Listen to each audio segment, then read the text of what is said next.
বাংলাদেশে বজ্রপাতের হার দিন দিন আশঙ্কাজনকভাবে বেড়ে চলেছে। শুধু গত বছরেই বজ্রপাতে প্রাণ হারিয়েছেন 297 জন। কেন এত বজ্রপাত হচ্ছে? বাংলাদেশে বজ্রপাতের ঘটনা বাড়ছে। চলতি বছর এপ্রিল মাসেই বজ্রপাতে 30 জনের মৃত্যুর খবর পাওয়া গেছে। কিন্তু কেন বাংলাদেশে বজ্রপাত এত বেশি? বিশেষজ্ঞরা বলছেন এর মূল কারণ আমাদের ভৌগোলিক অবস্থান।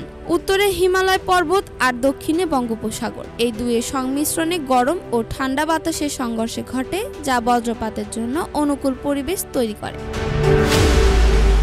শুধু তাই নয়, গ্রীষ্মকালে দেশের উত্তর ও উত্তর পশ্চিমাঞ্চলে তাপমাত্রা বেশি থাকায় সেখানে বজ্রপাতের ঘটনা বেশি ঘটে। তাপমাত্রা 1 ডিগ্রি বাড়লে বজ্রপাতের সম্ভাবনা 10% বেড়ে যায়।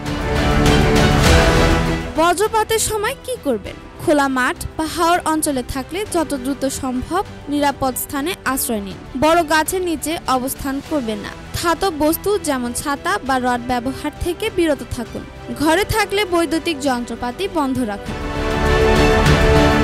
বাংলাদেশে বজ্রপাতের হার কমানোর জন্য দরকার সচেতনতা। সঠিক সময়ে সঠিক পদক্ষেপ নিলে বজ্রপাতজনিত মৃত্যুর হার কমানো সম্ভব। আরশিয়া আলম, RCTV।